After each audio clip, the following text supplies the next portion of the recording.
I mean, we've done.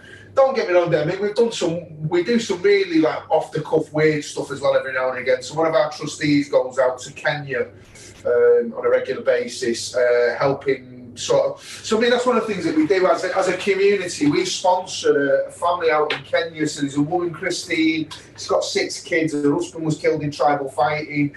And basically, she was homeless. So we raised the money within the community to build a house.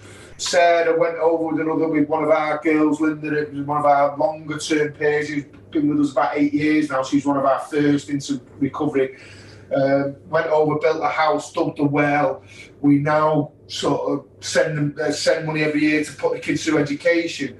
But one of the things when they came back off the first trip was they said one of the big issues that the girls face in particular is period poverty, where basically once you start menstruating, they're not able to access schooling anymore. And families just, disposable sanitary ware just doesn't exist. So they basically showed us how to make these reusable sanitary towels out of like material and stuff. And we set up this cottage industry. And we must have not had about 20,000 of them. But what you've got in your community. Yeah, that's Penryn. So in the classroom, we just moved, it's not even nowhere, but we had borrowed about 10 sewing machines. We've just got them set up, and we've got the girls to show the basics.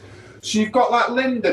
Linda's lovely. She's Welsh first language, lovely lady, late 60s, very, very prima. I mean, she was a banger in the day. Back in the day, she was like a stunner. But she's very prim, very proper, ready together.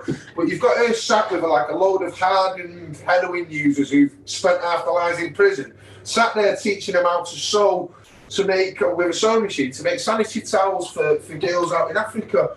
And it was just, it just kind of used to walk in and you just, the buzz and the vibe in the room, but talking with the guys, especially with the lads afterwards, and we saying, and I'd say to them, fucking hell lads, I said, I bet when you sat in your last prison sentence, you didn't think you'd be sat here with me making sanitary towels for girls in Africa.